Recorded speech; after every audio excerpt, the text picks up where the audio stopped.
இருளனை பற்றி பார்க்கின்ற போது ஒரு தமிழ் சொல்லை பயன்படுத்துகிறார்கள். அதான் இறைவன் எப்படிப்பட்டவன் என்றால் தந்தையை போன்றவன்.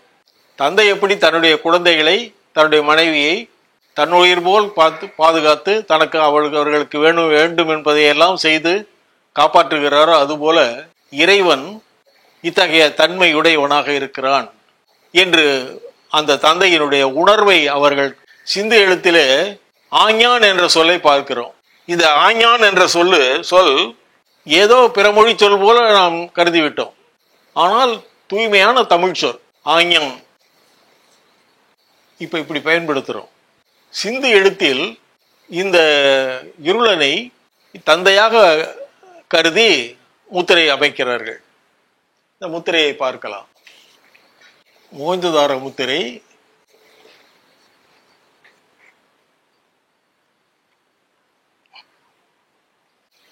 முதலில் எழுதி பொருள் கொண்டு தெரிந்து கொள்வோம்.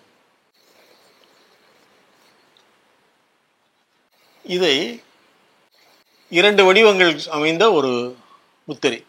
இதை பார்த்தோம். முதல் முத்திரையில் இந்த வடிவத்தை நாம் பார்த்திருக்கிறோம். இது 2 எழுத்துகள் கொண்ட ஒரு கூட்டு எழுத்து.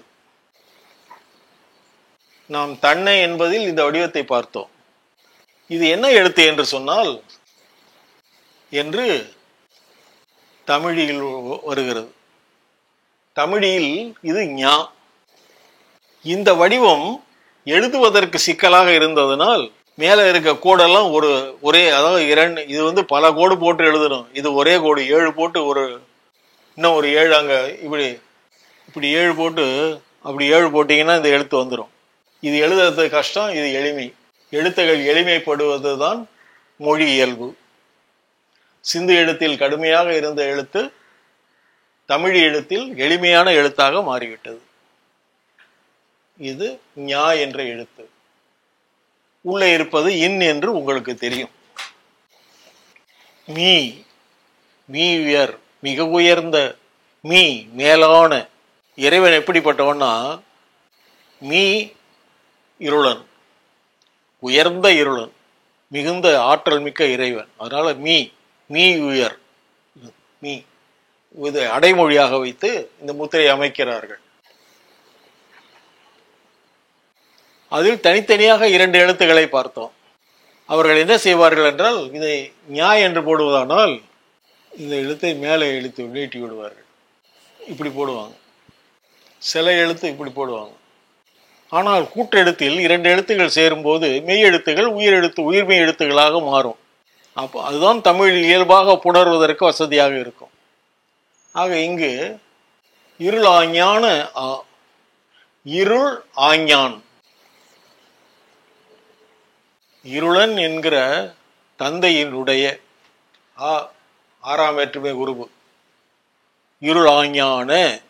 இந்த உடைய இல் அப்படிலாம் தனித்தனியாலும் அவங்க போட மாட்டாங்க. தாவ சேர்த்துருவாங்க. பழங்காலத்தில் அப்படிதான் எழுதுனாங்க. தமிழர்களுடைய தேசம்னா தமிழ தேசம்னு தான் எழுதுவாங்க. தமிழ் தேசம்னு எழுத மாட்டாங்க. தமிழ தேசம், அதாவது தமிழினுடைய தேசம். இப்ப நம்ம நம்முடைய சங்க காலத்துல மட்டும் இல்லை, சிந்து எழுத்திலேயே இப்படிதான் இருக்கு. இருள் ஆஞ்ஞான ஆஞ்ஞான். ஆஞ்ஞான் என்ற அழகிய தமிழ் சொல்லை நாம் இந்த முத்திரையில் பார்க்கிறோம். இந்த முத்திரை ஆஞ்ஞான் என்ற சொல் பல இடங்களில் பயன்படுகிறது சிந்து எழுத்தில். ஒரு முத்திரை உங்களுக்கு சும்மா ஒரு இதுக்காக எழுதி காட்டுறேன்.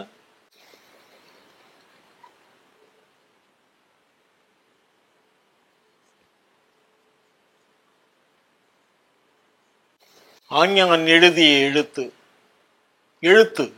எழுத்துன்ற சொல்லே இருக்கு. எழுத்து ஒற்று இரட்டித்து நாம் படித்துக் கொள்ள வேண்டும்.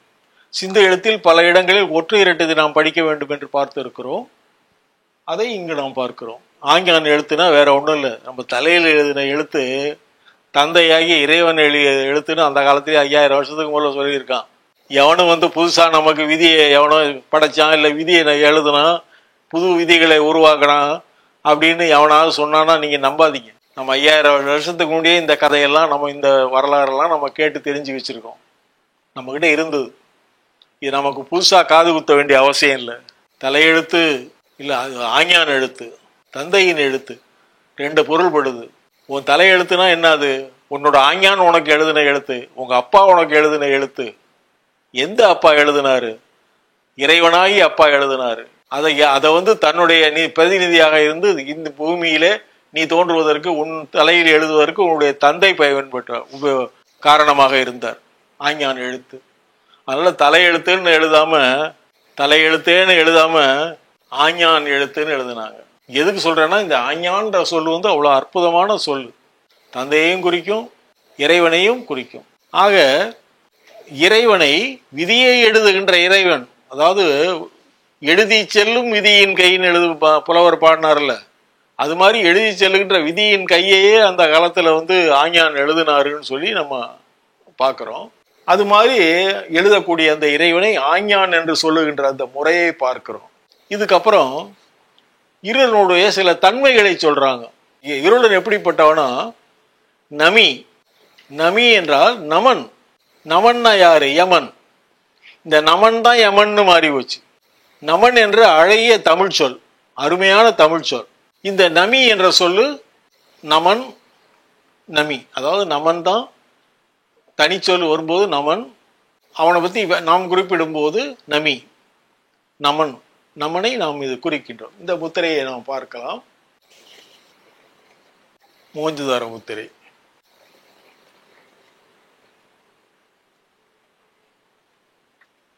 நகரமையின் இந்த வடிவத்தை நம்ம முதல்ல எழுதி காட்டணும்.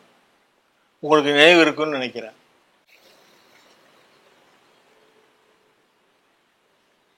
தமிழ்ல மெய் எழுத்தாகவும் வரும், அகர உயிரேற்ற எழுத்தாகவும் எல்லா எழுத்தும் வரும். தொல்காப்பிய விதியே இருக்குது. அந்த விதியை தலைகளை வேற பொருள் போய் மாத்திட்டாங்க, அது பிரச்சனை இல்லை. இது என்ன? அது நமி. இதையே இந்த நான் எழுதுறோம். தமிழ் எழுத்துல கூட புகழூர் கல்வெட்டுன்னு நினைக்கிறேன். தமிழி கல்வெட்டுல நாகன் மகன் வருது. நகரம் இந்த நகரமாக மாறும். இது என்ன? உண்மையில அதே தான் அவங்க செஞ்சிருக்காங்க.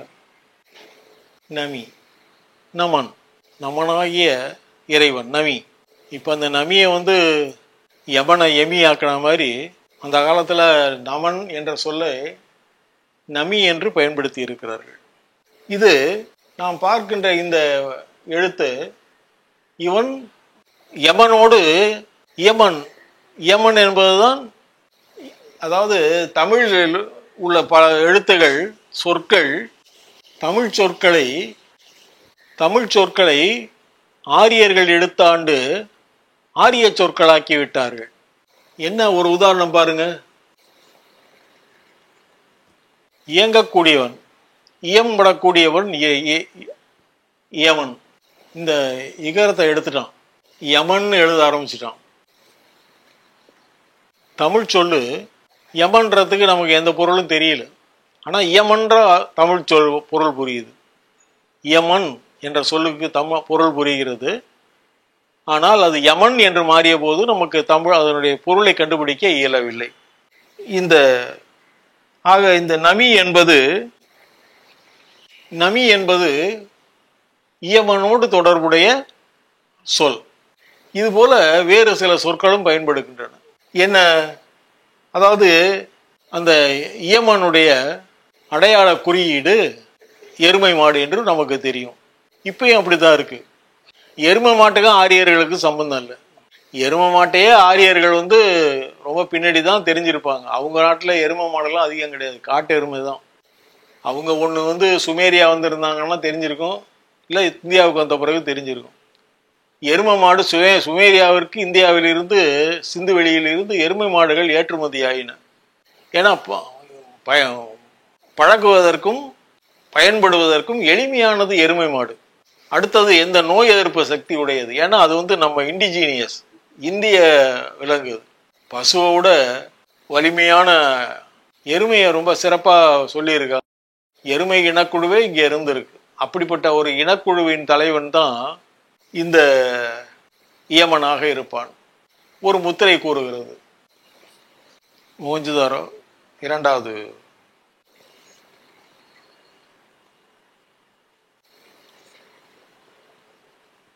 இப்ப தொடர்ந்து பார்ப்போம். இது மைன்னு சொல்றோம். ஏன்? இது சிந்து எழுத்துல, இது மா. சிந்து எழுத்துல மரபு வடிவங்களாக இந்த வடிவம் இருக்கு.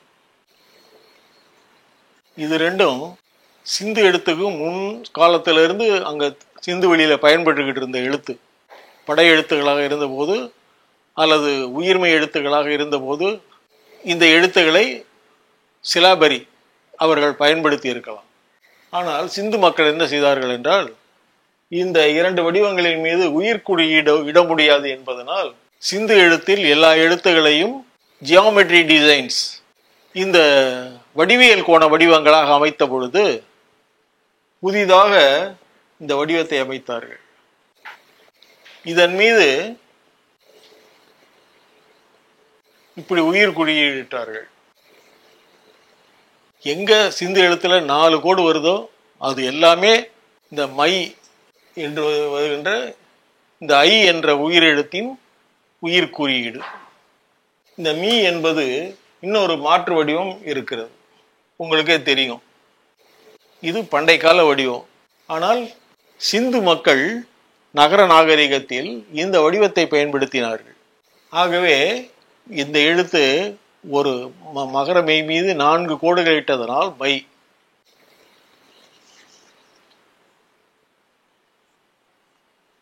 மைட, அது என்ன மைட? வேற ஒண்ணும் இல்லை, மைட. இந்த மைடம்ன்ற சொல்லு தமிழ் சொல்லு. இதுதான் வடமொழியில மகிடம் என்று அவர்கள் எடுத்து பயன்படுத்துகிறார்கள். மகிடம், மகிடம், மகிஷாசுர மர்த்தினி, மகிஷாசுரன், மகிஷம். இந்த மகிடம் தான் மகிஷம். மகிடம்ன்றத மகிஷம்னு மாத்திட்டான். பொருள் எழுத்த மாத்தினதுனால நமக்கு அது மகிடம்னா என்ன அர்த்தம் புரியாம போச்சு. ஆனா மகிஷம்னா பொருள் புரியல. ஆனா மைடம்னா நமக்கு தெரியுது. மை என்ற அடியாக தோன்றியது கருமை.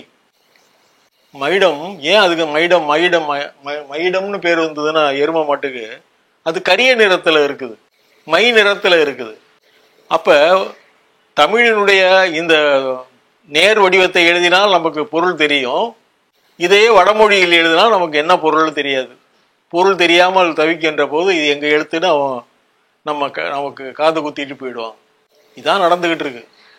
மகிடம் அதை மகிடம்னு ஆக்கி மகிஷம்னு ஆக்கிட்டான். ஒரு ஷானாவை சேர்த்துக்கிட்டான். ஏன்னா வடமொழின்னா ஷா இருந்ததுன்னா வடமொழி அப்படின்னு தெரியுன்றதுக்காக மகிடம் அப்படின்றது மகிஷம், அவ்வளவுதான். ஷானாவாக்குனதுனால சமஸ்கிருதம் ஆயிடுச்சு. மைட இருள். மகிடம் எருமை மாடு.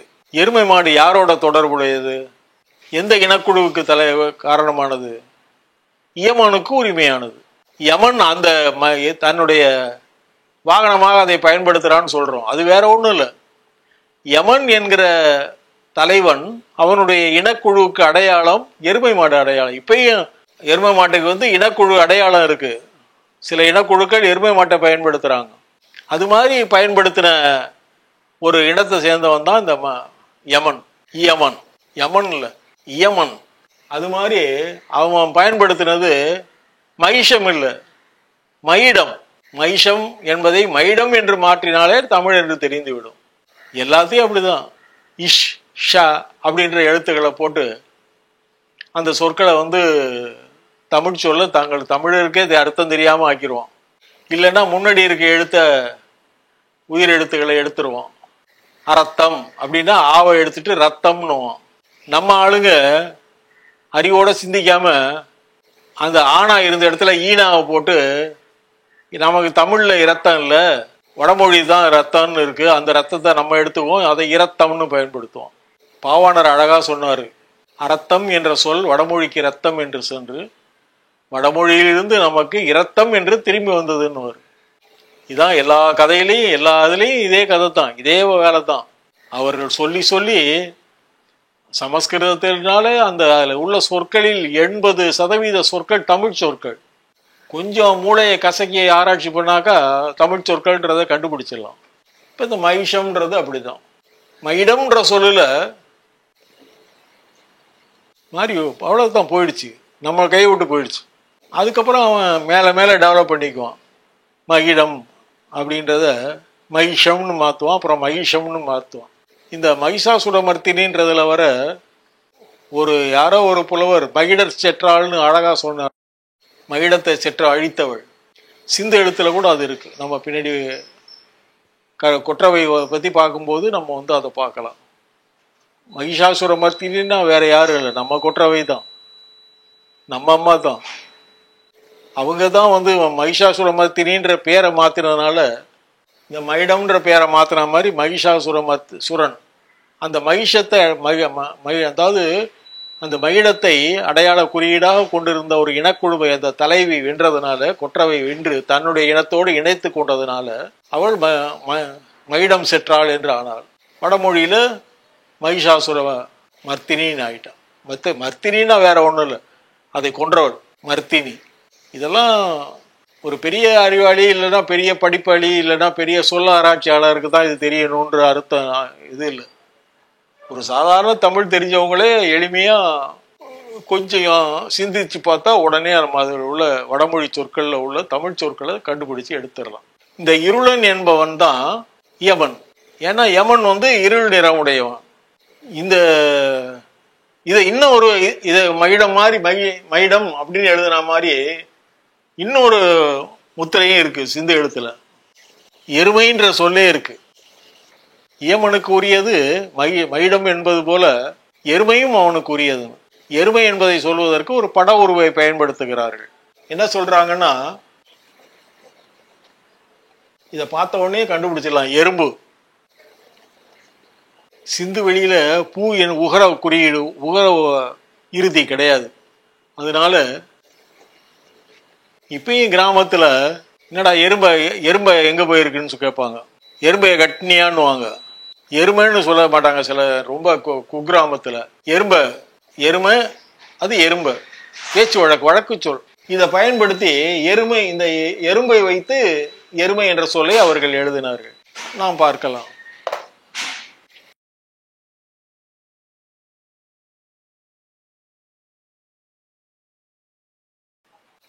எறும்பு இதை விட தெளிவா ஒரு குறியீட்டு வடிவமா மாற்ற முடியாது. சிந்து மக்கள் அவ்வளோ கூர்மையா அந்த எறும்பை கவனிச்சிருக்காங்க. இவ்வளோண்டு எறும்பை கொண்டு வச்சு எருமைய உதாரணம் அமைப்பு எப்படி இருக்குன்றதை காட்டுறாங்க.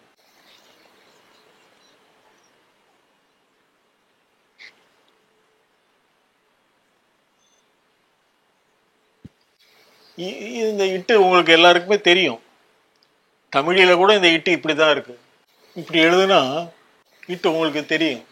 சிந்து எழுத்துல நம்ம ஒன்றும் புதுசா தெரியாத விஷயத்த கம்ப்யூட்டர்ல எல்லாம் ஏற்றி அதை இது பண்ணி கோட் பண்ணி அப்படிலாம் நம்ம சொல்லலை. சிந்து எழுத்த ஒரு மொழியோட எழுத்தா இருந்தா எப்படி இருக்கும் அப்படின்னு சொல்லி ஒரு மொழி எழுத்தா படிக்கணும். வெறும் புள்ளி விவரமா பார்க்க கூடாது. தமிழ் இப்படிலாம் இருக்கும் அப்படின்ற புள்ளி விவரத்தை எடுத்துக்கிட்டு இந்த புள்ளி விவரத்துக்கு கம்ப்யூட்டர் இந்த கம்ப்யூட்டர்ல ஏற்றி இந்த புள்ளி விவரத்தை அது தந்த புள்ளி விவரங்களை கொண்டு போய் சிந்து எழுத்துல எங்கெங்க இருக்குன்னு அதை அந்த லென்ஸை வச்சு பார்த்தோம்னா பொருளை கண்டுபிடிக்க முடியாது. கம்ப்யூட்டரை வச்சு இது வரைக்கும் யாரும் சிந்து எழுத்தை டீகோட் பண்ணி சிந்து எழுத்தை கண்டுபிடிச்சது இல்லை. நான் சேலஞ்ச் பண்ணி சொல்லுவேன், சவால் விட்டு சொல்லுவேன். உலகத்தினுடைய அத்தனை தொன்மையான எழுத்துகளும் கம்ப்யூட்டர் இல்லாமல் தான் படிக்கப்பட்டுள்ளது. சுமேரியன் ஆகட்டும், எகிப்தியன் ஆகட்டும், இல்லை லீனியர் பி ஆகட்டும், எதுவாக இருந்தாலும் சரி கம்ப்யூட்டர் ஏதோ சில குறியீடுகளுக்கு நமக்கு தேவையான புள்ளி விவரங்களை தொகுத்து தருவதற்கு பயன்படும். இப்போ ஐராவத மகாதேவன் கூட கம்ப்யூட்டரில் கான்கார்டன்ஸ் எழுதியிருக்காரு. இப்போ எனக்கு அது ரொம்ப அவருக்கு பயன்பட்டுதா என்னான்னு தெரியல, அவருக்கு ரொம்ப அதிகமாக பயன்பட்டுதா என்னான்னு தெரியல. ஆனால் எனக்கு ரொம்ப பயன்பட்டுது. என்னுடைய வேத நூலே அதுதான். ஒரு மீன் வடிவ லகர எழுத்து எங்கெங்கெல்லாம் வரும் அப்படின்னு அவர் சொல்றாரு.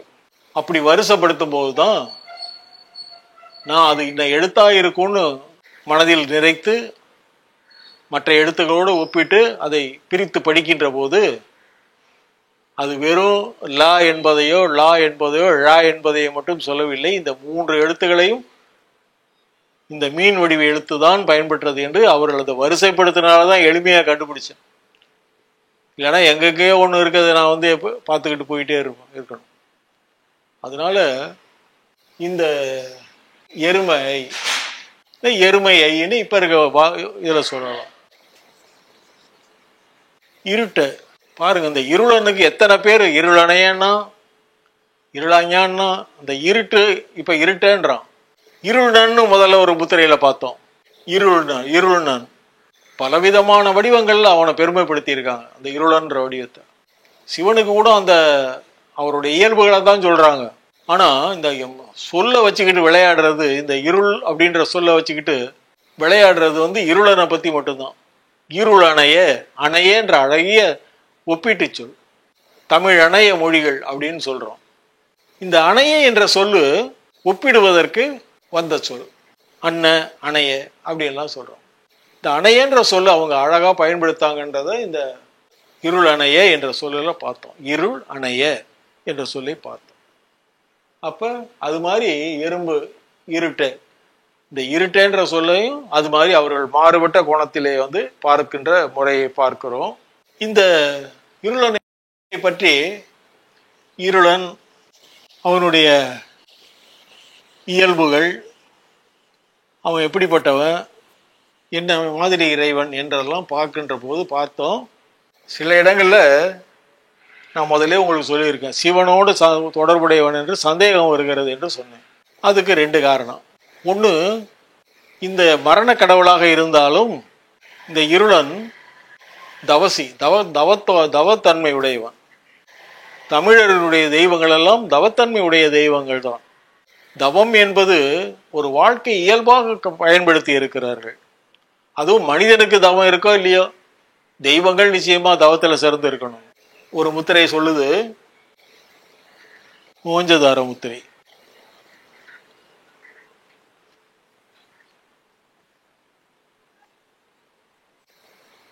இந்த வடிவத்தை நம்ம பார்த்துருக்கோம். இது ஒரு மரபு முறையாக வந்த வடிவம்னு பார்த்தோம். இந்த வயம்ன்ற கூற்று எழுத்து நமக்கு தெரியும். தமிழில் இப்படி இருக்கு, இப்படி எழுதுனா அது தமிழ் எழுத்தாயிடும். வா உள்ள இருக்க யானா வய. இந்த இவ்வ இப்படி எழுதுனா ஒற்று இரட்டி வடிவமாயிடும்.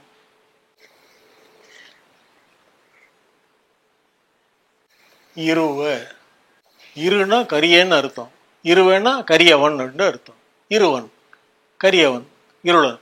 வயதவம் வலிய தவம் உடையவன். எப்படிப்பட்டவனோ வயதவம் முதலே நம்ம பார்த்தோம். வயமலைன்னு பார்த்தோம், அது வலிய மலை, ஆற்றல் மிக்க மலைன்னு பார்த்தோம், இறை ஆற்றல் மிக்க மலை.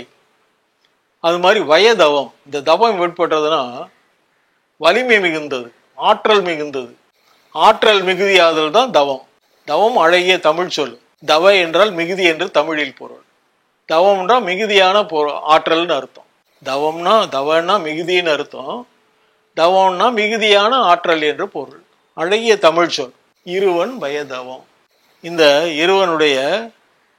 இருளனுடைய ஆற்றல் மிக்க தவத்தன்மை, தவத்தை இந்த முத்திரை பாராட்டுகிறது. சிவன் மட்டும் சிந்துல வந்து தவசியா இல்லை, ஒற்றவையும் இருக்கா. முருகனும் அப்படித்தான் இருக்கான், தவசியா தான் இருக்கான். இருளனும் அப்படித்தான் இருக்கான், சிவனும் அப்படித்தான் இருக்காரு. இந்த 3 வடிவங்கள், 3 முகங்களோடு காணப்படுவதெல்லாம் சிவன். ஒற்றை முகத்தோடு காணப்படுகின்ற சிந்து முத்திரைகளில் வருகின்றதெல்லாம் இந்த இருளனாக இருக்க வேண்டும் என்று நான் கருதுவது. இது உண்மையிலே நாம் ஆழ்ந்து சிந்திப்பதற்குரிய ஒரு சரி. இதை இன்னும் உறுதிப்படுத்துவதற்கு ஏதேனும் உண்டா, அதாவது சிவனோடு தொடர்புபடுத்துவதற்கு வேறு ஏதாவது உண்டா என்றால், இந்த இறுதியாக இந்த ஒரு முத்திரையை பார்ப்போம். சிவனுக்கு சங்கரன் என்ற பெயர் சொல்லுகிறார். சங்கு, சங்கம், சங்கரம். சங்கு ஒன்று கூடுதல், சங்கரன் ஒன்று கூடியவன். யாரோட என்ன ஒன்று கூடியவன்? அவன் அம்மையப்பன், அம்மையார்த்தனன், அம்மையோடு கூடியவன். அதனால அவனுக்கு அந்த பேர் வந்தது, சங்கரன்ற பேர் வந்தது. சங்கம் கூடுதல், சங்கம் வச்சிருக்கான்னா எல்லாரும் கூடி பேசுறான்னு அர்த்தம். சங்குகளின் கூட்டம். ஆக இந்த முத்திரை அழகுபட இந்த பெயரை குறிப்பிடுகிறது. இது பார்ப்போம்.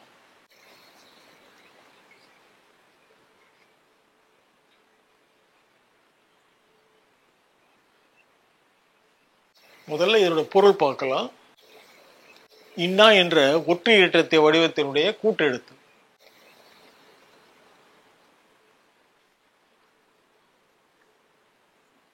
மீ இருள ஆ. இதெல்லாம் நமக்கு தெரியும். மீ இருள ஆலாம் நமக்கு தெரியும். அது என்ன சங்கர? இந்த கா ரெண்டு இணை எழுத்துகள். அதனால தான் கா ஞான்னு பகமுகமாக வச்சோம். பேச்சு வழக்கில் இது என்ன ஆகும்னா சங்கன்றது சங்கன்னு மாறும். சங்கு ஊதுவேன்னா சங்க ஊதுவேணும். இது பழங்காலத்தில் இந்த இங்கன்ற ஒற்று இரட்டை வடிவம் தமிழில் இருந்தது. இது இப்போ நம்ம இட்ட இவன் இருக்க மாதிரி இங்கன்ற வடிவமும் இருந்தது. இப்போ இல்லை. தமிழில் எல்லா இதுலேயும் இல்லையானா தமிழின மொழிகள் பல இதாக இருக்குது. இப்போ மலையாளத்தை எடுத்துக்கிட்டிங்கன்னா அவங்க இன்னும் அந்த இங்க என்ற இந்த ஒற்று இரட்டித்த வடிவத்தை பயன்படுத்துகிறார்கள். நம்ம தூங்கு மூஞ்சின்னு சொல்கிறோம்ல, தூங்கு மூஞ்சி, அது அவங்க என்ன பண்ணுவாங்கன்னா மலையாளத்துக்காரவங்க தூங்கான்னு தான் இன்னைக்கும் சொல்லிக்கிட்டு இருக்கான். இந்த ஒற்று இரட்டித்த வடிவம் சிந்து வெளியில் இருக்குது. தமிழில் அங்கனம்னு சொல்லும்போது இங்கன்னு வருது. அங்கன இந்த ஒற்று இரட்டித்து ஆ என்பது அகரச்சுட்டு புணர்ந்ததுனால தமிழில் வருது. சிந்து எழுத்துல அப்படியே சொல் வடிவமாகவே வருது. மலையாளத்தில் தூங்கான் இங்க என்ற வடிவம் வருது. இது என்ன ஆகும்? இந்த இங்கன்றது இங்கன்னு மாறிடும். ஆனால் சிந்து எழுத்துல அது மாறல. இது என்ன? அது அதாவது இரண்டு நெட்டெழுத்துகள் கூட்டெழுத்துக்களாக மாறினால் ஒன்றை மெய்யாக படிக்க வேண்டும். இங்க இந்த ஒரு எழுத்துல மட்டும் இல்லை, சிந்து எழுத்து மொத்தத்திலையும் இதே விதி தான் பயன்படுது. அப்புறம் இதுல என்ன இருக்குன்னா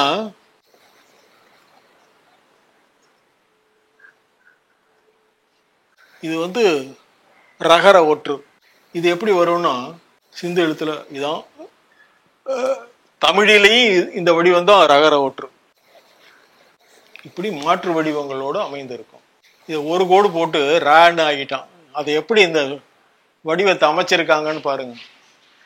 எங்கெங்க கொண்டு போய் பொருத்தி இருக்கான் பாருங்க. அற்புதமான அறிவாற்றல் இருந்ததுனால அற்புதமான அறிவாற்றல் உடையவர்கள் இந்த வடிவங்களை கூட்டு வடிவங்களை அமைத்தார்கள்.